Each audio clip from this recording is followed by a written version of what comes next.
Terima kasih untuk kesaksian pujiannya bagi teman-teman dari SMA Yadika. Biarlah kesaksian pujian tadi boleh meneguhkan kita akan Tuhan yang selalu menolong kita. Kita akan bersama-sama berdoa sebelum kita merenungkan firman Tuhan. Mari berdoa. Seperti pujian tadi ya Tuhan, kami sungguh bersyukur punya Allah yang senantiasa menolong kami, yang senantiasa memelihara kami dan juga menyelamatkan kami. Hari ini kami bersama-sama merayakan Minggu Kristus Raja, minggu yang menjadi akhir dari tahun liturgi untuk mempersiapkan kami menyambut Sang Raja dalam masa Advent pun juga masa Raya Natal. Berkatilah dalam permenungan firman Tuhan pada hari ini, apa yang kami baca dan renungkan boleh senantiasa menjadi suluh bagi langkah kami. Di dalam Kristus Sang Raja yang menyelamatkan itu, kami berdoa. Amin. Pembacaan Alkitab diambil dari Injil Lukas pasal 23 ayat 33 sampai 43.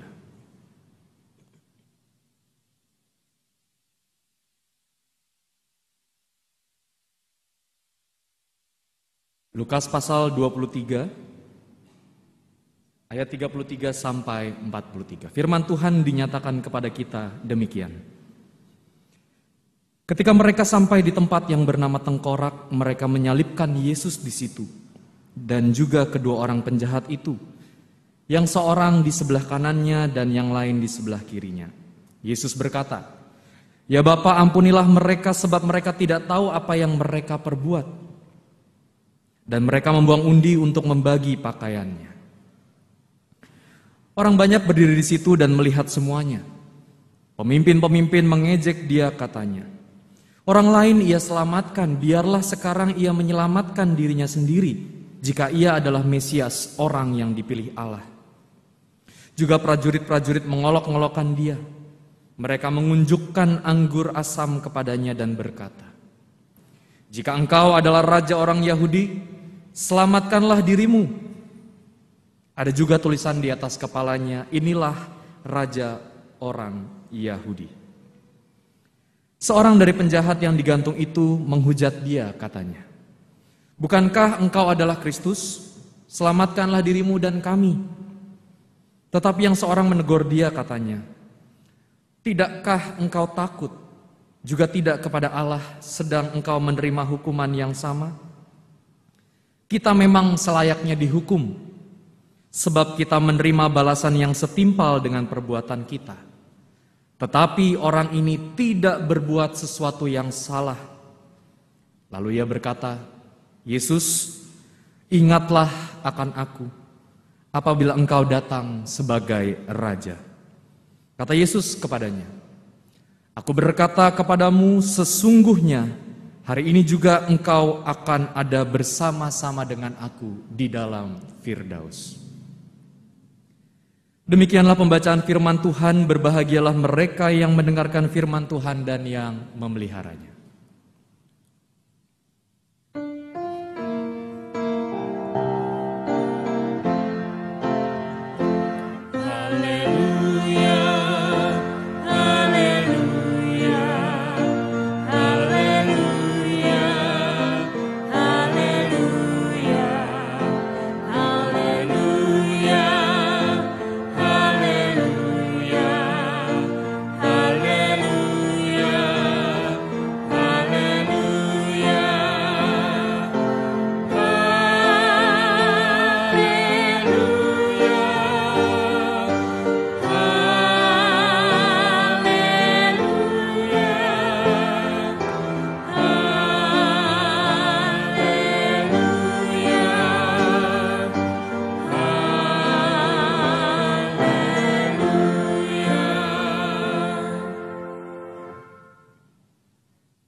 Hari ini merupakan hari Minggu Kristus Raja, hari terakhir atau minggu terakhir dari rangkaian tahun liturgi, di mana minggu depan, Bapak Ibu Saudara sekalian, kita semua akan memasuki masa Advent, masa penantian sebelum kita akan memperingati dan merayakan Natal.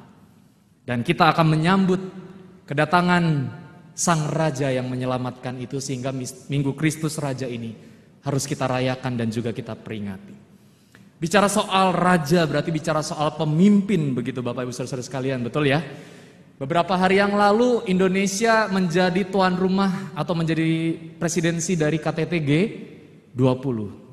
Ada yang mengikuti rangkaian acaranya Bapak Ibu? Ada yang ikut nonton pembukaannya atau TikToknya? Gitu ya. TikToknya seru-seru tuh kalau misalnya KTT G20 Bali. Kita bersyukur bisa terlaksana dengan baik dan lancar, betul ya? Dan kita juga patut berbangga karena Indonesia menjadi sorotan dunia oleh karena pelaksanaan atau pemercayaan terhadap presidensi KTT G20 dan kita berharap hasil dari pertemuan itu pun juga menjadi pengaruh yang baik untuk Indonesia pun juga untuk dunia secara luas. Nah, tetapi yang menarik ketika bicara soal pemimpin negara yang hadir begitu ya, mungkin ada yang menyoroti, kalau kita nonton di YouTube dan segala macam, ada yang menyoroti daftar mobil kepala negara di KTT G20. Mobil-mobilnya sungguh luar biasa, anti peluru tapi nggak anti galau ya. Tetap galau kalau misalnya lagi ada masalah. Mobil, contohnya adalah delegasi Amerika Serikat pakai mobil The Beast namanya, Cadillac One. Anti peluru, anti nuklir, di dalamnya ada tombol nuklir. Pas lagi berhenti kesenggol dikit, kelar semuanya, begitu ya, tombol us. Lalu juga dari berbagai macam negara menunjukkan bahwa ada mobil-mobil kepala negara yang bisa melindungi, betul ya, melindungi kepala negaranya. Dan kita juga melihat atau mendengar atau membaca berita bagaimana pengamanan khusus bagi para pemimpin atau kepala negara yang hadir di KTT G20. Seluruh kekuatan keamanan pertahanan Indonesia mengirimkan utusannya untuk menjaga kelancaran keamanan pelaksanaan G20. Demikian juga dengan intelijen-intelijennya, betul ya? Berbagai negara. Kita lihat Secret Service, Pas Pampres, pasukan pengamanan, mulai yang dari berkuda dan seterusnya. Bagaimana kemudian para pemimpin negara ini bisa melaksanakan KTT G20 ini dengan aman. Bahkan ada berita ketika rombongan Presiden kita Joko Widodo melintasi sebuah jalan di Bali, ada seorang perempuan yang nerobos atau menghalangi. Mau ngapain dia? Ada yang tahu? Mau salaman, betul ya? Wah, memang susah kayaknya salaman sama Pak Presiden begitu ya.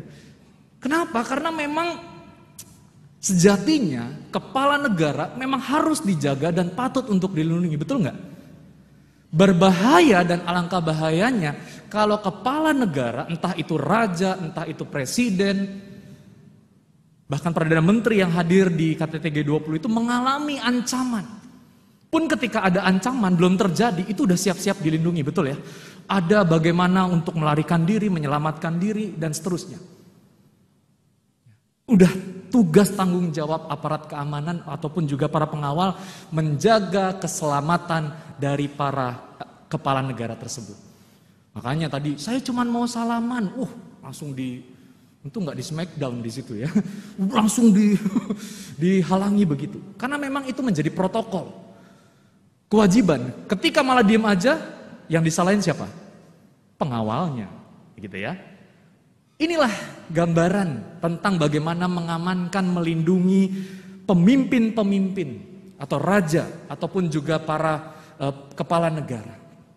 Pertanyaannya, bagaimana kalau kita mendapati raja yang tidak dapat perlindungan atau raja yang tidak dapat melindungi diri? Pernah nggak kita melihat sebuah kerajaan pertahanannya itu lemah sekali? Rasanya enggak ya? Betul ya? Raja pasti harus selalu dilindungi. Tapi gimana kalau kita mendapati raja yang tidak dapat perlindungan dan tidak dapat melindungi diri? Tidak ada pembelaan ketika dia dalam kondisi yang sulit. Yang ada malah cercaan dan celaan. Tidak dapat membela diri, atau lebih tepatnya tidak membela diri. Ketika sebenarnya mampu untuk membela diri. Yang didapati justru malah sengsara dan menderita. Kalau tadi kita baca Minggu Kristus Raja, kok malah bacaannya Yesus disalib, betul ya? Karena pada masa Yesus disalib atau waktu Yesus disalib, disitulah pengakuan atau narasi tentang Yesus sebagai Raja tercatat. Pertanyaannya, kok sang Raja itu diem aja? Betul nggak? Diem aja. Ketika dicela, dicerca, sengsara, menderita, nggak membela diri, nggak ada pembelaan, kenapa diem aja? Disinilah kita mau melihat bagaimana sang Raja yang berkuasa itu memakai kemahakuasaannya dalam rangka agenda besar, yaitu menyatakan karya keselamatannya. Ketika orang-orang meminta unjuk gigi, Yesus tolong dong, katanya Mesias, turun dari salib.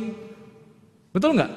Suruh adu kuasa, tunjukkan kalau engkau Mesias, engkau anak Allah, engkau adalah orang yang dipilih Allah.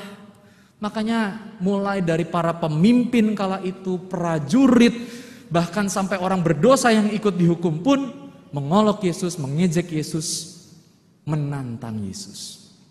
Adu kuasa, gitu ya. Adu ilmu. Ayolah, tunjukin, jangan ngomong doang. Bisa menyembuhkan orang sakit, tapi gak bisa lepas dari salib. Bisa membangkitkan orang mati, tapi kenapa harus dipaku dan berdarah?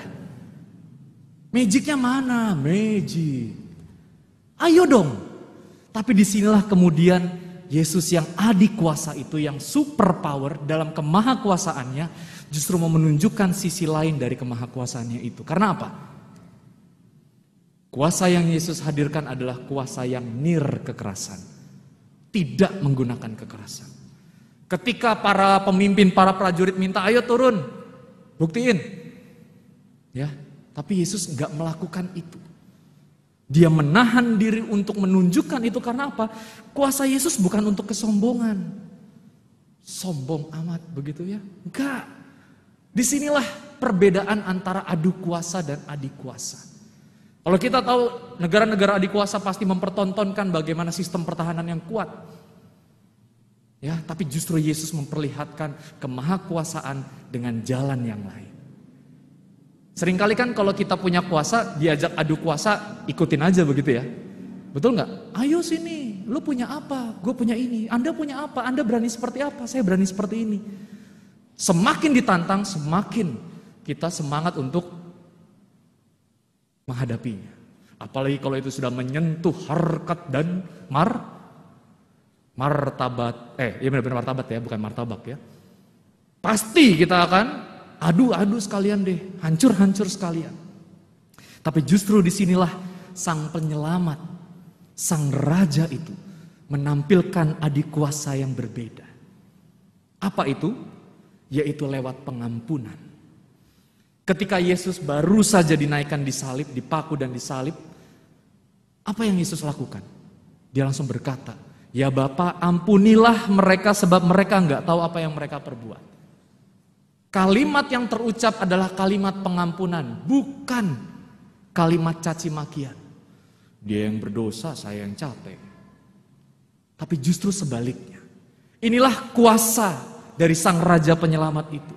Dia pertama-tama menyatakan pengampunan sekalipun dia menderita sengsara di atas kayu salib. Bahkan bukan cuma itu Bapak Ibu Saudara sekalian. Tindakan penyelamatan dilakukan manakala ada orang yang mengatakan kepada Yesus, ingatlah aku jika engkau datang sebagai raja. Yang satu mengolok Yesus, yang satu minta agar Yesus mengingatnya. Dan di situ Yesus berkata, sesungguhnya hari ini juga engkau ada bersama aku di dalam Firdaus. Ini sungguh kuasa yang luar biasa Bapak Ibu sekalian. Ketika para raja umumnya adalah melindungi diri, raja yang menyelamatkan itu justru membuka diri untuk pengampunan dan penyelamatan. Semua itu demi pendamaian. Disinilah Kristus yang akan kita sambut dan kita rayakan dalam masa raya Advent sekaligus juga Natal. Yang mulai minggu depan kita nantikan terus menerus. Kita harapkan hadir. Bahwa sang raja itu hadir untuk menyelamatkan, sang raja itu berkuasa menghadirkan pengampunan, menyatakan penyelamatan, dan semua itu untuk pendamaian. Di tengah banyak yang mengolok-ngolok dia, dia hadir bukan untuk adu kuasa, tapi menyatakan adik kuasanya, menghadirkan penyelamatan. Pertanyaannya untuk saya dan saudara sekalian adalah, bagaimana sikap kita terhadap Sang Raja Penyelamat itu? Apakah kita sebagai pemimpin yang mengolok, prajurit yang mencobai, sebagai orang jahat yang udah jelas-jelas berdosa masih ngenyek pula? Atau jangan-jangan seperti orang jahat yang berdosa itu, tapi kemudian Tuhan ingat aku tahu aku salah. Bagaimana sikap kita Bapak Ibu Saudara sekalian? Ada 3 hal yang sebenarnya menjadi permenungan kita pada hari ini tatkala kita merenungkan tema Yesus Kristus atau Yesus Kristus Raja yang menyelamatkan. Yang pertama adalah mari kita syukuri. Kita syukuri kalau Sang Raja Penyelamat itu hadir dan berkarya menyelamatkan bukan dalam kekerasan, bukan dalam tindak tanduk peperangan, bukan dalam kekuasaan yang otoriter, tapi dalam cinta kasih, kerendahan hati dan kedamaian. Syukuri Bapak Ibu sekalian, jangan tambahin N ya. Apa kalau tambahin N? Syukurin. Kalau teman kita sengsara, jatuh, udah syukurin, biarin, viralin lagi. Betul nggak? Nah disinilah kita mau belajar pertama-tama syukuri. Kita punya raja yang hadir bukan untuk adu kuasa, tapi justru menyatakan kuasa cinta kasih, kerendahan hati dan kedamaian. Sehingga kita tuh punya role model Bapak Ibu, betul nggak? Maka dari itu alangkah malu dan pilunya kalau justru raja yang menyelamatkan itu hadir dalam cinta kasih, kerendahan hati dan kedamaian, kita justru menampilkan laku yang sebaliknya. Rasanya kalau nggak ngomong kasar itu bukan gue banget. Betul nggak? Rasanya kalau nggak main tangan, nggak main fisik, bukan saya. Rasanya kalau saya nggak maksain, nggak bertindak untuk memaksa sesama saya, bukan saya banget. Tapi pada sisi yang lain kita mengalami, Tuhan itu penuh kasih. Dia raja yang cinta kasih. Tapi tindakan kita justru bertolak belakang dengan apa yang kita syukuri itu. Disinilah hal pertama, ketika Sang Raja itu menyelamatkan dalam bentuk cinta kasih, kerendahan hati dan kedamaian, kita syukuri. Jangan syukurin Bapak Ibu sekalian ya. Yang kedua, maka dari itu saya mengajak kita untuk bersama-sama mengakui dan percaya. Mengakui dan percaya bahwa Raja itu adalah Raja yang menyelamatkan. Kebanyakan yang mana? Kita penjahat yang masih mengejek atau penjahat yang sudah mengakui bahwa dirinya salah dan percaya pada Kristus? Kita ini orang Kristen yang bangga karena dosa atau masih punya rasa bersalah karena kita berdosa? Atau jangan-jangan gak sadar dirinya itu melakukan tindakan dosa? Jangan-jangan kita seperti para penjahat yang mengolok Yesus, prajurit yang mencucukkan anggur asam kepada Yesus. Apalagi kalau di tengah situasi sengsara, di tengah situasi penuh dengan celaan dan cercaan, gampang sekali iman kita bergoyah dan patah arah. Diputusin pacar, begitu ya, ditolak sama gebetan, imannya goyah. Saya nggak percaya lagi, mana katanya dia Mesias. Kalau dia jodohku dekatkanlah Tuhan. Betul nggak? Ya nggak? Wah begitu gagal sedikit, maka langsung mempertanyakan, mana sih Raja yang menyelamatkan itu? Saya udah doa, nggak dijawab-jawab. Emang Tuhan ada nggak sih? Gitu ya. Seringkali kita merasa bahwa kayaknya Raja yang menyelamatkan itu hanya gimmick. Justru disinilah tantangan bagi Bapak Ibu Saudara dan saya. Di tengah berbagai pencobaan, godaan yang membuat iman kita justru goyah dan patah arah. Dengan mengimani seperti yang Yesus katakan, bahwa saat ini juga engkau bersama dengan aku di Firdaus, menguatkan kita untuk percaya bahwa Yesus adalah Raja atas hidup kita. Mengarahkan hidup pada Kristus. Ketika mungkin para pemimpin dunia atau pemimpin negara ketika mengalami ancaman itu pengennya dilindungi dan harus dilindungi. Apakah kita bisa melindungi Yesus yang tersalib itu? Kita bisa melindungi iman kita kepada Kristus dari berbagai macam ancaman, godaan, cobaan yang justru menjauhkan kita dari Yesus. Disitulah kita memandang Yesus, mengimani Yesus sebagai Raja atas hidup kita. Dan yang terakhir Bapak Ibu sekalian, ketika Raja itu menyelamatkan, ketika dalam siksaan ataupun juga sengsara Dia memberi pengampunan dan penyelamatan. Disinilah hal yang penting juga adalah mari kita mengimitasinya. Siapa yang suka barang imitasi Bapak Ibu? KW1, KW2, KW Super, adek? Wah kalau bisa mah yang asli Pak, lebih awet dan segala macam. Imitasi, no, bukan saya banget. Tapi saya mengajak kita untuk mengimitasi, berjamaah. Kepada siapa? Yesus Sang Raja. Tatkala Dia sengsara, Dia justru memberikan pengampunan. Ketika Dia dicela, justru Dia menerima orang yang kemudian berdosa. Bahkan kita ingat ya gambar ini, waktu Yesus justru membasuh kaki para muridnya. Waktu Yesus menunjukkan belas kasihannya. Bahkan pendamaiannya dalam hidupnya bersama dengan para murid dan orang-orang yang dijumpai. Pertanyaannya dalam keluarga, kita mengimitasi Kristus atau seperti apa? Dalam hidupan pertemanan, pekerjaan, kita mengimitasi Kristus dalam setiap laku kita atau justru sebaliknya? Disinilah pertanyaan sekaligus tantangan untuk Bapak Ibu sekalian bersama dengan saya. Setiap kita diundang untuk mengimitasi Kristus. Kita yang gak layak dilayakan. Kita yang tidak punya model, tidak punya role model, kita sekarang punya. Dan harus selalu punya, yaitu siapa? Yesus Sang Raja. Biarlah firman Tuhan hari ini mengajak dan menolong kita untuk terus mempersiapkan diri mengimani Kristus Sang Raja. Dan kita sambut nanti dalam ungkapan syukur ketika kita memasuki masa Advent dan juga Natal. Tuhan memberkati. Amin. Saat hening untuk kita sekalian.